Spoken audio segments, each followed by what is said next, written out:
الرحمن الرحيم إن الذين يتلون كتاب الله وأقاموا الصلاة وأنفقوا مما رزقناهم سرا وعلانية يرجون تجارة لن تبور صدق الله العظيم وبلغنا رسوله النبي الأمين الكريم ونحن على ذلك لمن الشاهدين والشاكرين والحمد لله رب العالمين.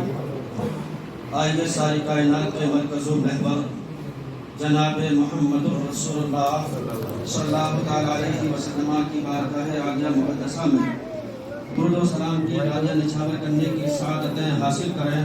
اللہم صلی علی سیدنا و شفیعنا و حبیبنا محمد بارک وسلم صلاۃ و سلام علیک یا رسول اللہ صلی اللہ علیہ وسلم. عزیزان گرامی وقار، کسی شاعر نے کہا ہے کہ رکوع، سجدے، قیام تشہد بنتے گئے. رکوع، سجدے، قیام تشہد بنتے گئے، حضور چلتے گئے اور نظام بنتے گئے.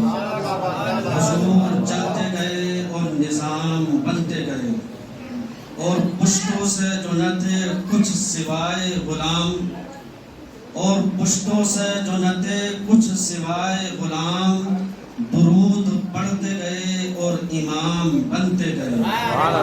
درود پڑھتے گئے اور امام بنتے گئے. عزیزان گرامی وقار، آپ اپنے ماتھے کی نگاہوں سے دیکھ رہے ہیں کہ یکم رمضان سے لے کے آج تک تراویح میں قرآن پاک کی تلاوت کی گئی.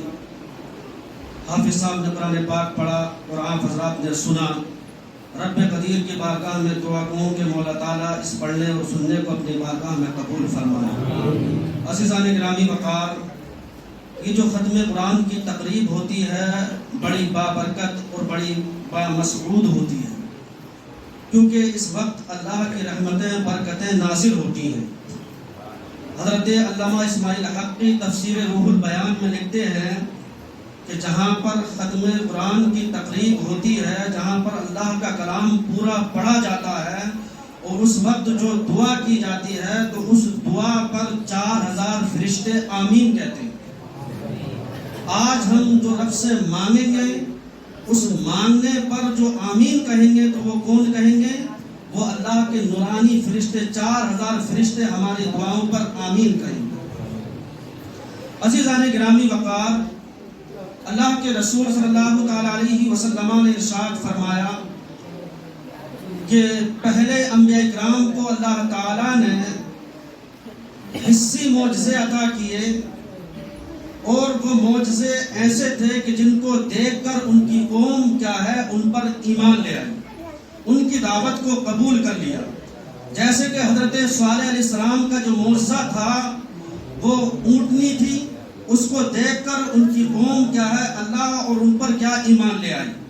حضرت موسیٰ علیہ السلام کا جو حسی معجزہ تھا وہ عصا تھا، ان کا ڈنڈا تھا، اس کو دیکھ کر ان کی قوم کیا ہے، ان کی دعوت کو قبول کر لیتی ہے.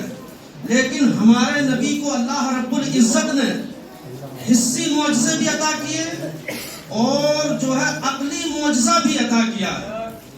حسی معجزہ کہ آپ نے کنکروں کو ہاتھ میں لیا اور ان کنکروں نے کلمہ پڑھنا شروع کر دیا. لوگوں نے دیکھا کہ ہاتھ میں پتھر ہے، لیکن وہ پتھر کلمہ پڑھ رہے ہیں، دکھ رہے ہیں. لیکن نبی کریم صلی اللہ علیہ وسلم کو اللہ رب العزت نے عقلی معجزہ عطا کیا، اور وہ ہے قرآن پاک. اور قرآن پاک صبح قیامت تک جس طریقے سے ہے ویسا ہی رہے گا، اس کے اندر ایک حرف بھی بدل نہیں سکتا ہے. اور قرآن پاک یہ ایسی واحد کتاب ہے، مجھ سے بیشتر مولانا صاحب بیان کر رہے تھے کہ اگر اس کو پہاڑوں پر اتار دیا جاتا تو پہاڑ ریزہ ریزہ ہو جاتے. اور یہ پریکٹیکلی بھی ہوا جب حضرت موسیٰ علیہ السلام نے دعا کی کہ مولا میں تجھے دیکھنا چاہتا ہوں. اللہ رب العزت نے ارشاد فرمایا کہ موسیٰ نہیں دیکھ سکتے ہو. کہا کہ مولا میں تجھے دیکھنا چاہتا ہوں، تو اللہ رب العزت نے ارشاد فرمایا تو میں اپنی تجلی کو ایک پہاڑ پر ڈال دیتا ہوں. اگر وہ پہاڑ تجلی کو برداشت کر لے گا تب تو تم میرا دیدار کر سکتے ہو. لیکن جب اللہ رب العزت نے اپنی تجلی پہاڑ پر ڈالا تو قرآن پاک کے اندر ہے کہ پہاڑ ریزہ ریزہ ہو جاتا ہے اور حضرت موسیٰ علیہ السلام بے ہوش ہو کر گر پڑتے ہیں۔ لیکن یہ قلب مصطفیٰ ہے، یہ قلب مصطفیٰ پر جب قرآن نازل ہوا تو قلب مصطفیٰ نے اپنے اندر اس قرآن کو سما لیا۔ اور میں آپ کو بتاؤں کہ آج سب سے بڑا تبرک نبی کریم کا ہمارے پاس کیا ہے؟ اگر ہمیں پتہ چل جائے کہ نبی کریم کی داڑھی کا منہ مبارک بال شریف کسی خانقاہ کسی مسجد یا مدرسے میں تو ہم اس کے دیدار کے لیے لائن لگا دیتے ہیں۔ لیکن میں آپ سے پوچھنا چاہتا ہوں وہ بال حقیقت میں نبی کا ہے یا نہیں کسی کو کچھ پتہ نہیں ہے، لیکن نبی کا یہ تبرک جو قرآن پاک ہمارے پاس ہے اور اس کا تعلق نبی کی داڑھی سے نہیں ہے، نبی کے سر سے نہیں ہے، بلکہ اس کا تعلق نبی کے دل سے ہے، قلب مصطفیٰ سے ہے۔ بتاؤ اس سے بڑا اور تبرک کیا چاہیے؟ اگر تم چاہتے ہو کہ نبی کے اس تبرک کو ہم چھوئے تب بھی ثواب ملے، پڑھے تب بھی ثواب ملے، چومے تب بھی ثواب ملے، تو اس سے بڑے نبی کا کوئی تبرک ہمارے پاس موجود ہے ہی نہیں، کیونکہ یہ نبی کے قلب پر نازل ہوا، اس کا تعلق نبی کے دل سے ہے۔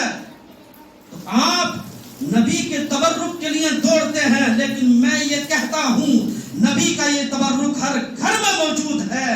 آپ اس کو چومیے بھی، آپ اس کو چھوئیے بھی، اور آپ اس کی تلاوت بھی کرتے رہیے۔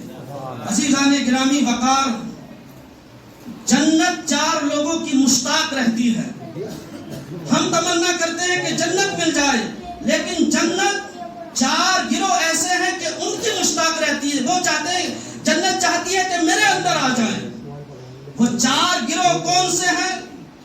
مطعم الجیعان، وہ حضرات جو بھوکوں کو کھانا کھلاتے ہیں، تو جنت ان کے لیے مشتاق رہتی ہے کہ یہ وہ میرے اندر آ جائیں۔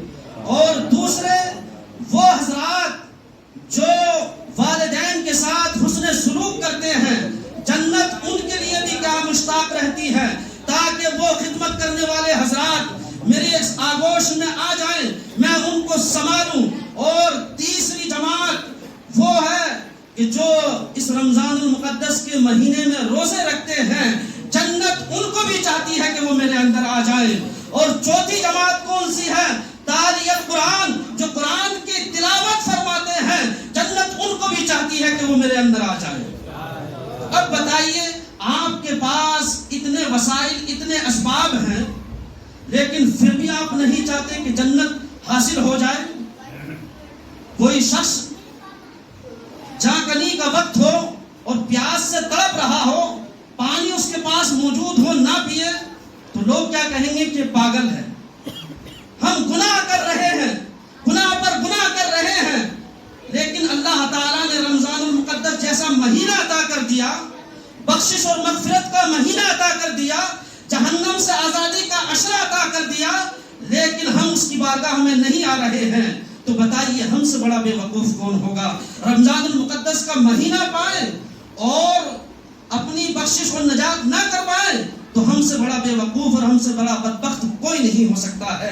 عزیزان ملت اسلامیہ، میں نے جس آیت کریمہ کی تلاوت کرنے کا شرف حاصل کیا، اللہ تعالیٰ فرماتا ہے کہ بے شک وہ لوگ جو اللہ کی کتاب کی تلاوت کرتے ہیں اور نماز کو قائم کرتے ہیں اور اس کے دیے ہوئے رزق میں سے راہ خدا میں خرچ کرتے ہیں، تو یہ ایسی تجارت ہے کہ جس کے اندر نقصان نہیں ہے۔ آپ دنیا کی کوئی بھی تجارت دیکھ لیجئے کہ اس کے اندر دو پہلو ملحوظ رہتے ہیں، یا تو فائدہ ہوگا یا نقصان، لیکن قرآن کی تلاوت، نماز کو قائم کرنا اور راہ خدا میں اپنے دلوں کو کھول دینا، یہ ایسی عبادت ہے، ایسی تجارت ہے رب کی بارگاہ میں کہ اس کے اندر نقصان نہیں ہے بلکہ فائدہ ہی فائدہ ہے۔ عزیزان گرامی وقار، رب قدیر کی بارگاہ میں دعا گو ہوں کہ مولا تعالیٰ میرے کہنے اور سننے کو آپ کی بارگاہ میں قبول فرمائے، اور مولا تعالیٰ اس کہنے یا سننے کے اندر جو اغلاط واقع ہو گئے اپنے حبیب کے صدقے میں معاف فرمائے۔ استغفر اللہ ربی من کل ذنب و اتوب الیہ۔ السلام علیکم۔